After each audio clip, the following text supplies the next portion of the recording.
የዮሐንስ ወንጌል ምዕራፍ 8 ኢየሱስ ግን ወደ ደብረ ዘይት ሄደ። ማለዳም ደግሞ ወደ መቅደስ ደረሰ። ሕዝቡም ሁሉ ወደ እርሱ መጡ፣ ተቀምጦም ያስተምራቸው ነበር። ጻፎችና ፈሪሳውያንም በምንዝር የተያዘችን ሴት ወደ እርሱ አመጡ። በመካከልም እርሷን አቁመው፣ መምህር ሆይ፣ ይህች ሴት ስታመነዝር ተገኝታ ተያዘች። ሙሴም እንደነዚህ ያሉት እንዲወገሩ በሕግ አዘዘን። አንተስ ስለ እርሷ ምን ትላለህ? አሉት። የሚከሱበትንም እንዲያገኙ ሊፈትኑት ይህን አሉ። ኢየሱስ ግን ጎንበስ ብሎ በጣቱ በምድር ላይ ጻፈ።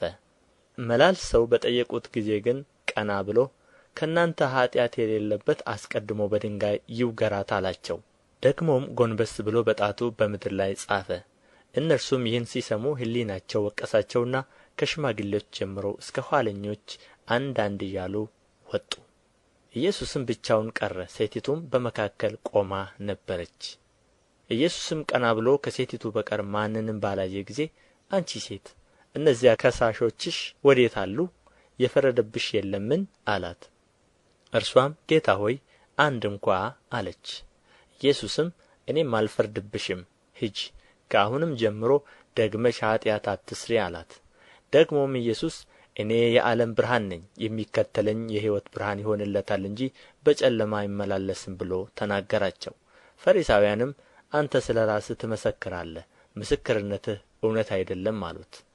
ኢየሱስ መለሰ አላቸውም፣ እኔ ስለ ራሴ ምንም እንኳ ብመሰክር ከወዴት እንደ መጣሁ ወዴትም እንድሄድ አውቃለሁና ምስክርነቴ እውነት ነው። እናንተ ግን ከወዴት እንደ መጣሁ ወዴትም እንድሄድ አታውቁም። እናንተ ሥጋዊ ፍርድን ትፈርዳላችሁ፣ እኔ በአንድ ሰው እንኳ አልፈርድም። የላከኝ አብ ከእኔ ጋር ነው እንጂ ብቻዬን አይደለሁምና እኔ ብፈርድ ፍርዴ እውነት ነው። የሁለት ሰዎችም ምስክርነት እውነት እንደሆነ በሕጋችሁ ተጽፎአል። ስለ ራሴ የምመሰክር እኔ ነኝ፣ የላከኝም አብ ስለ እኔ ይመሰክራል።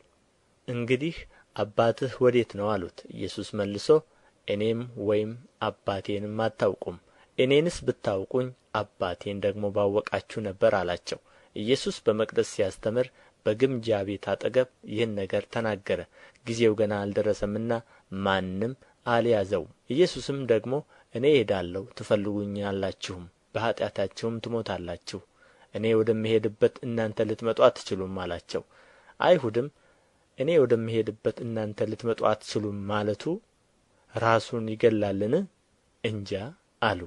እናንተ ከታች ናችሁ፣ እኔ ከላይ ነኝ። እናንተ ከዚህ ዓለም ናችሁ፣ እኔ ከዚህ ዓለም አይደለሁም። እንግዲህ በኃጢአታችሁ ትሞታላችሁ አልኋችሁ። እኔ እንደ ሆንሁ ባታምኑ በኃጢአታችሁ ትሞታላችሁና አላቸው። እንግዲህ አንተ ማን ነህ አሉት። ኢየሱስም ከመጀመሪያ ለእናንተ የተናገርሁት ነኝ። ስለ እናንተ የምናገረው የምፈርደውም ብዙ ነገር አለኝ። ዳሩ ግን የላከኝ እውነተኛ ነው፣ እኔም ከእርሱ የሰማሁትን ይህን ለዓለም እናገራለሁ አላቸው። ስለ አብ እንደ ነገራቸው አላስተዋሉም።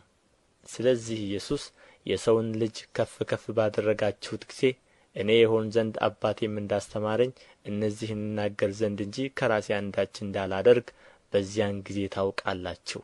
የላከኝም ከእኔ ጋር ነው። እኔ ደስ የሚያሰኘውን ዘወትር አደርጋለሁና አብ ብቻዬን አይተወኝም አላቸው። ይህን ሲናገር ብዙዎች በእርሱ አመኑ። ኢየሱስም ያመኑትን አይሁድ እናንተ በቃሌ ብትኖሩ በእውነት ደቀ መዛሙርቴ ናችሁ፣ እውነትንም ታውቃላችሁ፣ እውነትም አርነት ያወጣችኋል አላቸው። እነርሱም መልሰው የአብርሃም ዘር ነን፣ ለአንድም እንኳ ከቶ ባሪያዎች አልሆንም፣ አንተ አርነት ትወጣላችሁ እንዴት ትላለህ? አሉት። ኢየሱስ መለሰ እንዲህ ሲል እውነት እውነት እላችኋለሁ ኃጢአት የሚያደርግ ሁሉ የኃጢአት ባሪያ ነው። ባሪያም ለዘላለም በቤት አይኖርም፣ ልጁ ለዘላለም ይኖራል። እንግዲህ ልጁ አርነት ቢያወጣችሁ በእውነት አርነት ትወጣላችሁ። የአብርሃም ዘር መሆናችሁንስ አውቃለሁ። ነገር ግን ቃሌ በእናንተ አይኖርምና ልትገድሉኝ ትፈልጋላችሁ። እኔ በአባቴ ዘንድ ያየሁትን እናገራለሁ፣ እናንተም ደግሞ በአባታችሁ ዘንድ ያያችሁትን ታደርጋላችሁ። መልሰውም አባታችንስ አብርሃም ነው አሉት። ኢየሱስም የአብርሃም ልጆች ብትሆኑ የአብርሃምን ሥራ ባደረጋችሁ ነበር። ነገር ግን አሁን ከእግዚአብሔር የሰማሁትን እውነት የነገርኋችሁን ሰው ልትገድሉኝ ትፈልጋላችሁ። አብርሃም እንዲህ አላደረገም። እናንተ የአባታችሁን ሥራ ታደርጋላችሁ አላቸው። እኛስ ከዝሙት አልተወለድንም፣ አንድ አባት አለን፣ እርሱም እግዚአብሔር ነው አሉት። ኢየሱስም አላቸው፣ እግዚአብሔርስ አባታችሁ ከሆነ በወደዳችሁኝ ነበር። እኔ ከእግዚአብሔር ወጥቼ መጥቻለሁና እርሱ ላከኝ እንጂ ከራሴ አልመጣሁምና። ንግግሬን የማታስተውሉ ስለ ምንድር ነው? ቃሌን ልትሰሙ ስለማትችሉ ነው። እናንተ ከአባታችሁ ከዲያብሎስ ናችሁ፣ የአባታችሁንም ምኞት ልታደርጉ ትወዳላችሁ። እርሱ ከመጀመሪያ ነፍሰ ገዳይ ነበረ፣ እውነትም በእርሱ ስለሌለ በእውነት አልቆመም። ሐሰትን ሲናገር ከራሱ ይናገራል፣ ሐሰተኛ የሐሰትም አባት ነውና። እኔ ግን እውነትን የምናገር ስለ ሆንሁ አታምኑኝም። ከእናንተ ስለ ኃጢአት የሚወቅሰኝ ማን ነው? እውነት የምናገር ከሆንሁ እናንተ ስለ ምን አታምኑኝም? ከእግዚአብሔር የሆነ የእግዚአብሔርን ቃል ይሰማል። እናንተ ከእግዚአብሔር አይደላችሁምና ስለዚህ አትሰሙም። አይሁድ መልሰው ሳምራዊ እንደ ሆንህ ጋኔንም እንዳለብህ በማለታችን እኛ መልካም እንል የለምን አሉት። ኢየሱስም መለሰ እንዲህ ሲል፣ እኔስ ጋኔን የለብኝም፣ ነገር ግን አባቴን አከብራለሁ፣ እናንተም ታዋርዱኛላችሁ።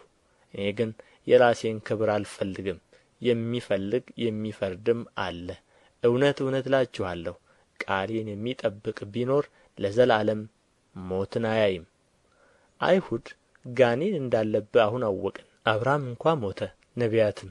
አንተም ቃሌን የሚጠብቅ ቢኖር ለዘላለም ሞትን አይቀምስም ትላለህ። በእውኑ አንተ ከሞተው ከአባታችን ከአብርሃም ትበልጣለህን? ነቢያትም ሞቱ፣ ራስህን ማንን ታደርጋለህ አሉት። ኢየሱስም መለሰ አለም፣ እኔ ራሴን ባከብር ክብሬ ከንቱ ነው። የሚያከብረኝ እናንተ አምላካችን የምትሉት አባቴ ነው። አላወቃችሁትምም፣ እኔ ግን አውቀዋለሁ። አላውቀውም ብል እንደ እናንተ ሐሰተኛ በሆንሁ፣ ዳሩ ግን አውቀዋለሁ፣ ቃሉንም እጠብቃለሁ። አባታችሁ አብርሃም ቀኔን ያይ ዘንድ ሐሴት አደረገ፣ አየም፣ ደስም አለው። አይሁድም ገና 50 ዓመት ያልሆነህ አብርሃምን አይተሃልን አሉት። ኢየሱስም እውነት እውነት እላችኋለሁ አብርሃም ሳይወለድ እኔ አለሁ አላቸው። ስለዚህ ሊወግሩት ድንጋይ አነሡ። ኢየሱስ ግን ተሰወራቸው፣ ከመቅደስም ወጥቶ በመካከላቸው አልፎ ሄደ።